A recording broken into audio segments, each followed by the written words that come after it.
The starship Aurora Dawn descended through the cloudy sky of Virella. Inside the ship, Dr. Aiden Cross watched the strange world below with quiet fascination. The planet was dark, almost gloomy, with thick clouds blocking most of the red sun's light. The scanner showed deep tunnels under the ground, cities built to avoid the light above. "This is it," Aiden said softly. "Humanity's first step on Virella." Captain Mira Holt smiled beside him. "Let's make a good impression. Remember, these people have never seen humans in person."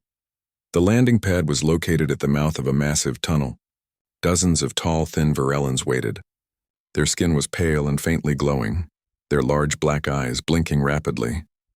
They wore dark, flowing robes that covered most of their bodies. Aiden followed the captain as they stepped off the ship. The air was cool, almost damp, carrying the smell of minerals. The Virellan delegation bowed their heads respectfully. "Welcome, people of Earth," their translator said in a soft, melodic voice. "Please come below. The surface is unsafe during the day." The humans nodded and followed them into the tunnels. The underground city was breathtaking. Glowing crystals lined the walls, illuminating the paths with gentle light. Strange floating machines hummed softly, maintaining the air. Aiden had read about the Virellans' sensitivity to sunlight, but seeing it in person was different. Every corridor had heavy doors that blocked outside light. The few windows were covered with thick, dark shields. As the humans were guided deeper, curious Virellans gathered to watch. Their voices were low, full of wonder. The humans looked so different, shorter, broader, with colorful clothes and confident steps. After the formal welcome ceremony, the humans were given a tour. Aiden stayed behind, taking notes on the crystalline structures. That's when he noticed someone watching him from the corner of the room, a small Virellan child. The child tilted their head, then quietly motioned for Aiden to follow. Curious, Aiden glanced around and then slowly followed the child through a side tunnel. "Where are we going?" Aiden asked gently. The child did not answer but kept walking until they reached a sealed surface door. They pressed a panel and the door hissed open. Bright light poured in. Aiden blinked, surprised. The surface stretched out before him, gray rocks, crimson clouds, and the faint red sun peeking through. The child hesitated at the edge of the doorway, trembling. Their glowing skin dimmed slightly in fear. Aiden understood. "You've never seen the surface in daylight, have you?" The child shook their head. "Don't worry," Aiden said softly. He stepped outside, letting the sunlight fall on his face. The air was warm but not uncomfortable. He closed his eyes and took a deep breath. The child gasped, clutching the doorway. You are not burning." Aiden smiled and spread his arms. "No, on Earth we live under the sun every day. It gives us warmth, energy, and life." The child took a hesitant step forward but quickly stopped as the light touched their foot. They winced in pain and stepped back, eyes wide. Aiden crouched near the door. "It's okay. You don't have to come out if it hurts, but see, I am fine." The child stared at him, awe and fear mixing in their expression. Then they turned and ran back inside. Minutes later, alarms echoed through the tunnels. Virellan guards arrived, their glowing armor reflecting the crystal lights. The child returned, pointing at Aiden excitedly. "He stood in the sun. He did not burn." The guards exchanged shocked glances. One of them motioned urgently. "Please come with us. The council must hear this." Aiden followed them back through the tunnels, trying to explain. "It is normal for us. Humans are used to sunlight. We are not harmed by it," but the guards looked uneasy. Whispers spread through the crowd. Virellans gathered, whispering the same words over and over. Sunwalkers. When Aiden and the others were brought to the council chamber, Captain Mira was already there. The council members sat in a semicircle, their faces serious. "We have heard reports," the lead counselor said slowly. "Is it true that your people can stand under our star without harm?" "Yes," Mira said. "Our species evolved on a world with a bright sun. We need its light to stay healthy." The counselors murmured among themselves. Some looked amazed, others frightened. "This changes many things," the counselor finally said. "We have spent thousands of years hiding from the surface. Our people fear the star's touch, and yet you stand under it as if it is nothing." "We mean no harm," Aiden said, stepping forward. "Where we come from, sunlight is not our enemy. Maybe we can help you understand it better." The chamber fell silent. The counselors exchanged glances. their glowing skin flickering faintly, a sign of deep thought. Finally, the counselor nodded. Very well. Tomorrow you will show us. If what you say is true, our people must see it with their own eyes. Aiden felt a shiver of excitement. Tomorrow, for the first time in history, the Virulans would watch humans walk under the sun, and it might change their world forever. The next day, the underground city was buzzing with excitement. Word had spread through every tunnel and chamber. Virulans crowded near the main surface gate, whispering nervously. Dr. Aiden Cross stood with Captain Mira and the rest of the human crew near the gate. He could feel the tension in the air. The Virulan Council had gathered at the front, their glowing robes giving off a soft light. Are you ready? Asked Mira quietly. Aiden nodded. Let's show them. The massive gate creaked open with a deep metallic groan. Sunlight spilled into the tunnel, making many Virulans flinch and shield their faces. Aiden stepped forward first. The warm red light washed over him. He smiled, letting it touch his skin. Behind him, 2 other human crew members walked out, raising their hands as if greeting the sun. Gasps echoed through the crowd. They are not burning, one Virulan whispered. They stand in the light as if it is harmless, said another. The counselors moved closer, their eyes wide. You feel no pain? The lead counselor asked. No pain, Aiden said gently. This is natural for us. The counselors looked both amazed and worried. They spoke quickly among themselves before the lead counselor turned back. We must understand this completely, he said. We invite you to our research facility. You will undergo controlled light exposure tests. This is the only way to convince our entire population that what you say is true. Mira agreed. We will cooperate. The research facility was located deep within the tunnels, but it had a large dome with a controllable light system. The humans stood in the center of the room while Virulan scientists worked at glowing consoles. Begin with low intensity, one scientist said. Aiden stood calmly as artificial sunlight bathed the room. The Virulans watched his heart rate and skin readings on their monitors.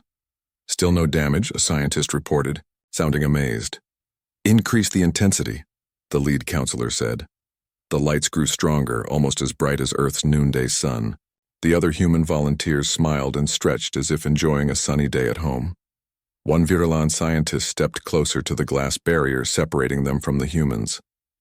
This level would injure one of us in seconds, but they are standing there, laughing. Some Virulans in the observation room began to look uneasy. A few stepped back, whispering among themselves.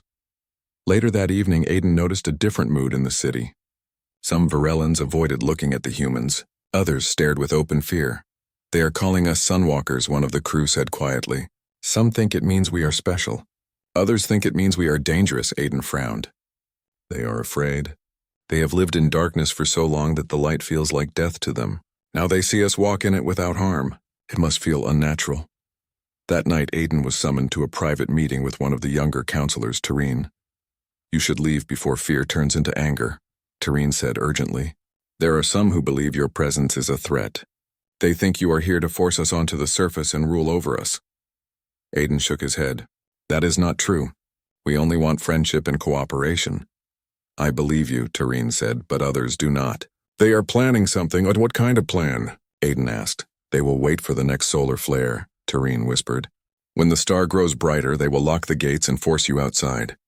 They think if the flare burns you, it will prove you are mortal. If you survive, they will see you as too powerful to allow on Virella. Aiden felt a chill, though not from the cool air. Thank you for warning me. Be careful, Tareen said. I am risking much to tell you this. When Aiden returned to the ship, he gathered the crew. We have a problem, he said. A faction is planning to use the solar flare against us. Captain Mira crossed her arms. We could leave before it happens. No, Aiden said firmly. If we run, we will look guilty. We came here to build trust, not fear. You want to face the flare? Mira asked. Yes, Aiden said. We will face it together. We will show them that sunlight is not our weapon. It is simply a part of who we are. The crew exchanged looks but slowly nodded. The next day, the humans requested an audience with the council. Aiden stood tall in the chamber. We know about the plan to expose us during the solar flare, he said calmly. The counselors looked shocked and some whispered angrily. We are not here to fight you, Aiden continued. We will go outside during the flare willingly, not to prove our strength but to prove our honesty. Let all your people watch. Let them see that we are not monsters. The counselors hesitated, then the lead counselor nodded slowly. Very well. If you are willing, the entire city shall witness this. Perhaps it will end the fear in one way or another. The day of the flare came quickly. The entire city gathered near the great surface gate. The sky outside glowed an ominous red, brighter than usual. Even inside the tunnels, the light leaked through the cracks, making the Virellans shiver. Aiden stood with Mira and the crew at the gate. They wore protective visors, but no heavy shielding. Once that gate opens, there is no turning back, Mira said quietly. Aiden smiled faintly. Then we go forward. The gate rumbled open. The blinding red light poured in, stronger than anything the Virellans had ever seen. The humans stepped out together, their silhouettes glowing in the flare's brilliance. From the tunnels, thousands of Virellan eyes watched. Some were terrified, others were speechless with wonder. The wind howled across the rocky surface as the solar flare reached its peak. The humans stood tall, letting the storm of light wash over them.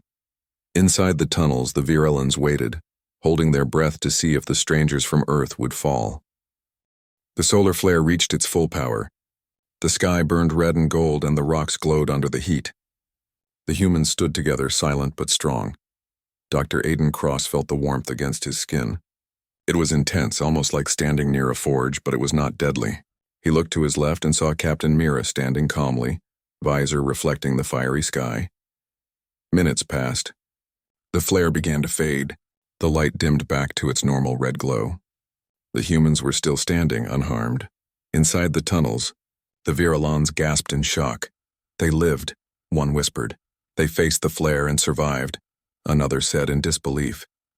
The counselors stood frozen. They had never seen anything like this. Aiden slowly raised his visor and looked toward the tunnel entrance. "We are fine," he called out, his voice calm and steady. "Your star is not our enemy." The lead counselor stepped forward cautiously, his glowing robes shimmering. How is this possible?" Aiden smiled gently. "Our species evolved with a bright sun. Over thousands of years, we became strong under its light. Our bodies repair themselves when sunlight touches our skin. It does not harm us, it makes us healthier."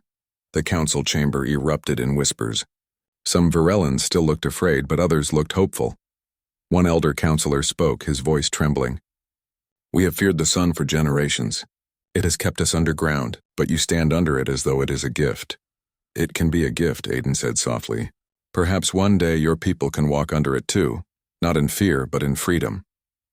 Later that day, the council called a public meeting in the main hall of the city. Thousands of Virellans gathered, their glowing forms filling the cavern like a field of stars. The lead counselor addressed them. "Today we have seen what was thought impossible. The humans walked under the flare and survived. They are not here to harm us. They have shown us courage and respect." Some of the fearful faction members stood in silence, unable to argue. The proof had been clear. Aiden was invited to speak. He stepped forward and looked at the vast crowd. "On Earth, we once feared many things," he said. "Fire, storms, the darkness of night. But we learned. We built tools, we made shelters, and we grew stronger. You too can learn to face your sun. You do not need to live in fear forever." A hush fell over the crowd. Slowly, one Virellan child, the same child who had led Aiden to the surface, stepped forward.